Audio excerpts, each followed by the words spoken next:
Basically, they asked us to measure dust. The problem which you are solving costs $20 billion.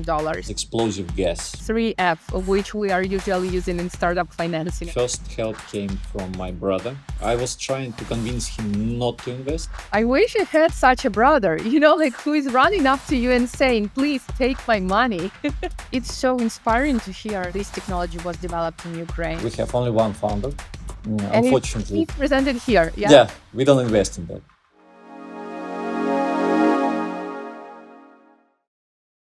Hello, dear all. My pleasure to have you here for the next episode with our next guest. My name is Oksana Krykun, and I'm happy to lead Seeds of Bravery podcast with top entrepreneurs to talk about their journey, about how they overcome challenges and the products they are developing. And I would love to welcome our guest today. This is Serhiy Tkhorenko, who is a founder of Marv2X, dust monitor for wet explosive gas monitoring product. And right now, we will get to know more about this product, challenges, and far more. Serhiy, welcome.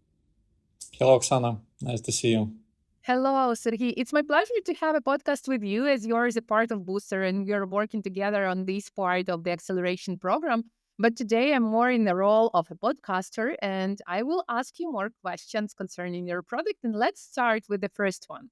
Tell us more about the product itself, because we know that you have a company which is called Marvilon, but right now you are working on this Marv2X product, which is said to be non-competitive. It doesn't have competitors on the market. I would love to say it in this way. So tell us more, which problem does it solve and in which way? Yes, the reason why it has no competitors because we came to the product through customer request. So basically, they asked us to measure dust in a process which has explosive gas. So basically, it's high concentration of explosive gas, and it's not really easy to measure it. So we came with this question to our producer of other equipment, and we could not find any solution. And with our partner, international partner, we agreed that we can develop new product. We actually developed it from zero with some existing solution, but basically it was unique design. And after we have certified it, we supplied it to the customer, and it was successful. So just to clarify this part, was there literally no solution on the market, or was this problem that unique that a single problem for a single person that nobody wanted to develop the solution? Just for us to understand better the market and what was going on that market.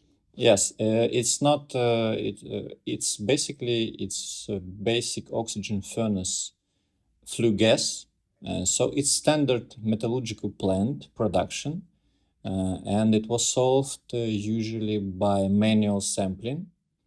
But since we have more and more restrictions in control of industrial pollution, so they were forced to find some solution by environmental agencies. So they actually found one solution. It was also custom made, but it failed. So they were looking for another one. And we successfully supplied, and we didn't fail. So it was good.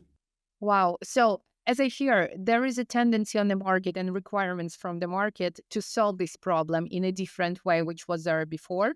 And right now you solve this one. And let's talk a bit more about the key milestones of this product development. So you've got an initial request. What were the milestones? And this is kind of the scientific based and very brain intensive product. So what are the challenges? What were the challenges and milestones of defining it and designing it? We had the request in 2018. Then we agreed that we will develop the product with our partner. We developed it within 1 year, basically. And it was designed, like half a year we spent for designing, discussion, etc. Then we implemented it. and we certified it. So this was actually one of our non-competitive advantage, that we could certify it locally in Ukraine, and that's why it could be used in this application. Then we supplied the first prototype. We tested it. It was okay, but we found a lot of issues, let's say. And we had another request from another plant since it was successful. So we got another request and we developed a second prototype. But we shipped it in 2021 in December. So basically, after we shipped it, like in 2 months, the war started. So it was just shipped and left in stock. And after that, we got discussion with our partner, our international partner, that they will not continue with this project because they have their own problems, issues, or plans, lack of staff. So we decided we will continue by ourselves. So basically, then the startup become forming from just a company supplier of equipment. So we formed to startup. And in 2023, we reconnected with the customer, we started up, and then we decided that maybe this product could be like international, since the market is pretty open, because this application is straightforward. We actually got like several requests from international companies on this product, but the only problem that we have Ukrainian certification, but we don't have international certification. So that's how we moved on. So right now we've got this grant from Seeds of Bravery, which actually will be we will spend on certification, on patenting of our product, and that's our course. So as I understand, right now you have the request from the abroad, from the clients, and the biggest roadblock is this certification which you are doing right now. So in the near future, after you will have this certification, by the way, how much time does it take to get your certification? It's like several years or several months, how it is? There are several actually certification which we have to pass. So basically, one is ATEX certification. It is specialized certification for explosion-proof equipment, and it takes, as promised by the certification body, it takes 4 months. Okay. So we have this, yeah. So we have discussed with them already the documentation, and we are ready to sign the contract. And basically, it will take 4, I hope, like not more than 6 months. Cool. But there are some actually more certifications which cost more, which are very long, like 1.5 years. For example, we plan to certify for it called emission monitoring. Basically, if you use it for emission monitoring specifically, there is a specific another certification, which is not so simple as ATEX certification, let's say. Do I understand it correctly that it's like you have one additional certification and you can enter additional use case or additional customer segment, and with this certification which you will get in 4 months, you can already like enter international markets and start selling your product. Am I correct? Yeah, basically we will have the same application but for international market. So I don't know. We have calculated that there are like around 1,000 processes which we can monitor, and basically they are lack of monitoring. So I believe that we will be the only one, like exclusive, unique solution. Sounds like a blue ocean part, and Yeah. that's amazing. Let's talk about the clients a bit. Yep. So you said that you had a client request at the very beginning. Right now, you have international clients. Who are those people? What are the industries? Because there probably will be some listeners who might be looking this solution, and they might hear us. Yeah, I hope so. Yes, so we started with the metallurgical plants. It's because they're asked, and that's BOF project application is basic oxygen furnace. So it's like in the middle of production of metal. There are some other metallurgical plants applications also. So basically, our clients is not only metallurgical plants, but distributors, integrators, production developers, filtration system developers, so a lot. And we had requests from petrochemical plants. They basically petrochemical plant is like complete plant is ATEX should be ATEX proof because it's like petroleum, a leak of petroleum or gas, it could be explosive. So this is actually one of our next steps. So we want to develop new applications, not only to get ATEX certificate and be involved in this application, like in metallurgical plants, but also we want to get another applications like petrochemical, fertilizers, etc. Got it. And it's so inspiring to hear that this technology was developed in Ukraine, and probably there is no other company which kind of fixes this problem. So hopefully, you can enter the market quick after you will get this certification. And let's talk about the team a bit. So we understood how idea originated. We understood about how the product operates and key milestones, but who comprises a team? Who stands behind all of that? Can you elaborate more about founders, co-founders, and your team, like the core one? Yeah, we have only one founder. And Unfortunately, he's presented here. yeah. It's actually a very big problem because I have talked with many investors. They don't like one founder company. Like everybody was telling me, like we don't invest in that. Like one founder, not interested. So probably in nearest future I will find some another co-founders. I hope so. I'm actually working on that. We have some. I have some already discussions. And about the team, we have 6 people, and we all technical staff, mainly guys. One accountant is a lady.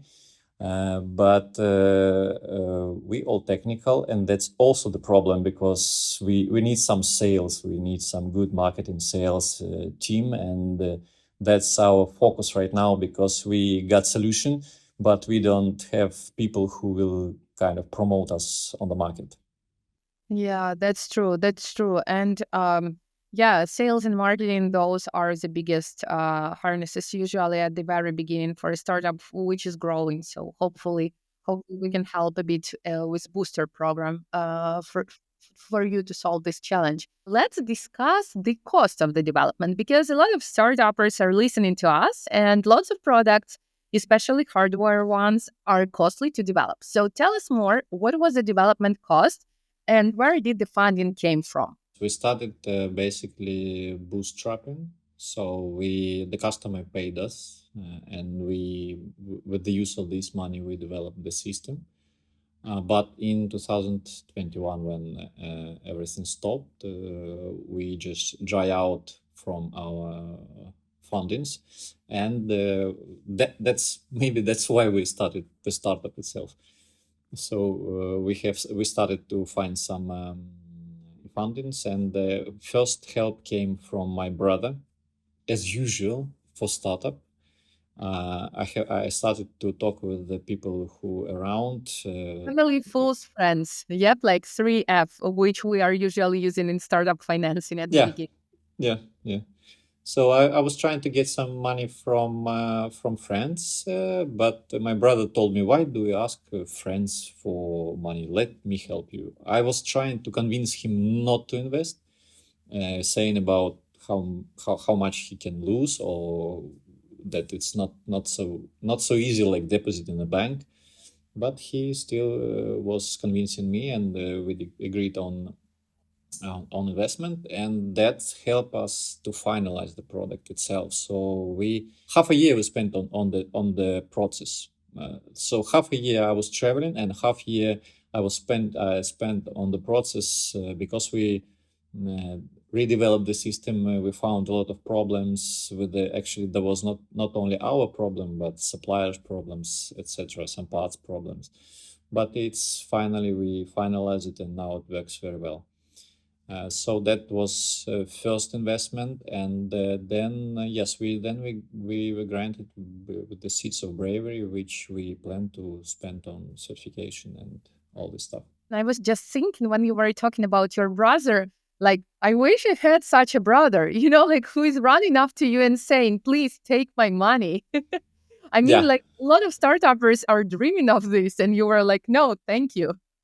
yeah. But you see, if you take some money from your brother, it's more you can lose him if he loses the money. So it's very big how to say pressure for you. Risky and fresh. I mean pressure basically for me. So I right now I cannot kind of relax or something. I have to work right now. Probably that's why he invested. Like, Yeah. okay, now you owe me, so please work. Kind of that stuff. Yes. Kind of this. Okay. And let's talk about the monetization. How the monetization model works. What I mean here, do you have a product selling, a subscription fee or service fee? How it works? Yes, we basically it's a hardware company, so we sell hardware. There is internal software, but it's only for the how the system works and how it helps to work. But also we have a service. We develop like remote service, which will help us to communicate with the instrument and to control how to see how it works and make some recommendations that we also uh, plan to sell as a service. But basically, it's a hardware.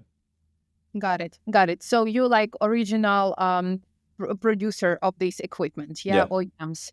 Got it. B2B sales with the hardware. The sales. Do you plan to have probably licensing at some time, at some point in time, because you will have a patented product abroad, and probably you will use this channel of monetization too, or not yet? You don't know.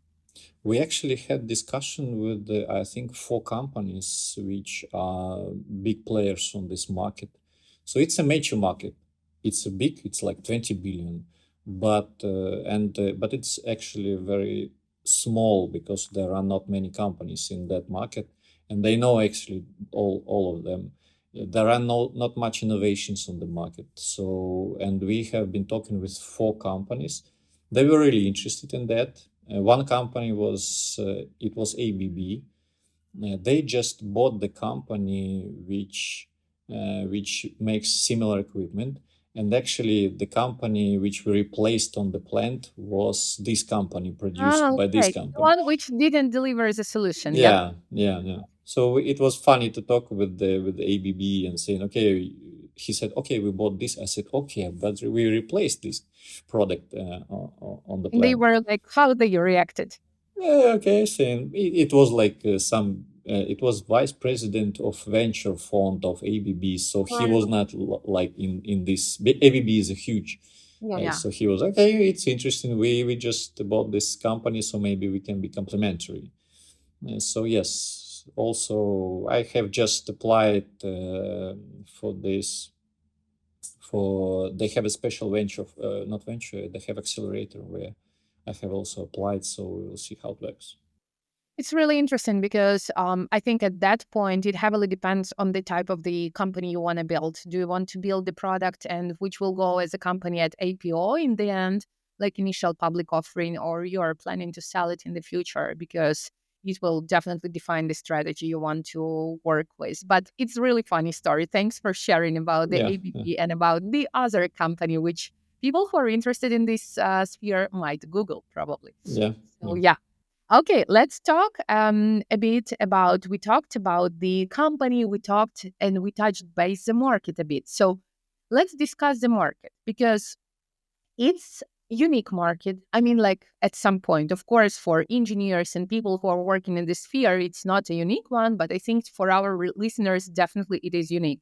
And we already know from you that there is no much innovation happening in this market.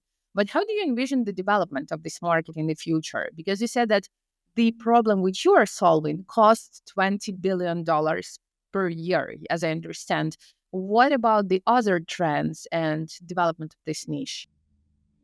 Yeah, so basically, it's not like our product only, but we are looking on this market like 20 billion. Like the whole market. Yeah, so it's actually growing because we are working in industrial pollution monitoring and emission monitoring and process monitoring. So this emission and process monitoring, it's different markets, but we are looking on both.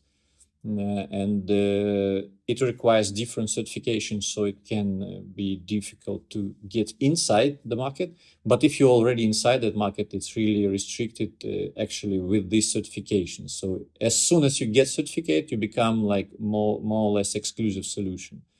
But I think this market is growing rapidly. It will grow anyway because any production requires monitoring. So right now you cannot say that all production like metallurgical plant is covered with monitoring. It's basically my feeling is could be maybe 10 to 15%.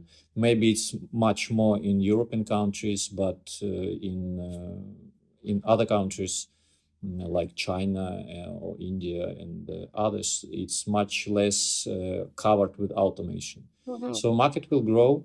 Restrictions are growing, so they will be forced, and that's also for us. It's very Positive good. moment, I suppose. Yeah. Yeah, yeah. So we are in a good market, in a good niche. If we will, I mean, when we will develop the complete solution which will cover all applications, then the market will grow. So that's our goal, to not to be supplier of dust monitor for explosive application, but also to cover other like emission monitoring, process monitoring, dry, wet processes, all is possible. I think your brother is a wise man that he persuaded you to take his money because Yeah, from we what will I see. hear, it's really cool to be on this market. So yeah. We will see. We'll see. We'll see. Time will show us. And let's talk about the Seeds of Bravery a bit because this is a Seeds of Bravery podcast. Yeah, no surprise. We would love to Yeah. hear what are your expectations from the program itself, from non-financial services which we have here, etc. So probably you can elaborate a bit more on that. Yes, actually, when I applied for the Seeds of Bravery, I was traveling on the exhibition as a part of Ukrainian delegation on Hanover Messe. So I applied. I believe that deadline was like maybe 1 hour before the No. deadline. Yeah. But it's normal. I usually apply like it's clear. Actually, I applied once. I started application for another grant, and I missed 17 minutes. I just forgot the deadline. I already was applying, but then it was rejected with the application form. So yes, Seeds of Bravery, I applied only for the money. It was obvious, but then it came out that we have some bonus, and it's actually for me as a I'm a sales company basically. I came from a sales company, so for me it's not so difficult to make sales. But also I see Seeds of Bravery as a good help for a startup, and it's a good help for the company which can come out from your boundaries of Ukraine only. So basically, I have a vision of Ukraine market. I know how to make money, how to sell on the Ukrainian market, but now I can see wider. So I can see basically the whole market. You have very good mentors, I would say. I have met all of them are really good specialists. It was just a recent go-to-market strategy session was really, for me as a technical guy, it was really technical. So it was showed that the sales process is really technical. It's not like some passion or some people Yeah. who can talk. The system It's works. just a system which really step by step, and you basically go to and go and sell. And all others, we had this lean canvas also session. It was really good when you can basically build your business, simplify your business, simplify your vision with one page, which is really convenient, and you can basically manage the business. And yes, P&L session also was very good. I'm when I in my business in Ukraine, we had a lot of losses because of different reasons, and then I'm like a technical guy started to look in P&L, a profit and loss sheet. So then I discovered why I'm having losses. So that was really opening for me and was really interesting. And your this mentor session with the fuel finance was very good, interesting. Thank you. Thank you for sharing this, and especially for sharing your financials during this session, because I think Yeah, that was really insightful for all of the others to see how it works for you. And I want to highlight one thing, which I understood is crucial, because we were talking with the fuel finance, Christina, who was leading this session, that it's super crucial for startups to count money at the beginning, because it seems like, oh, here and there I'm just spending money, and then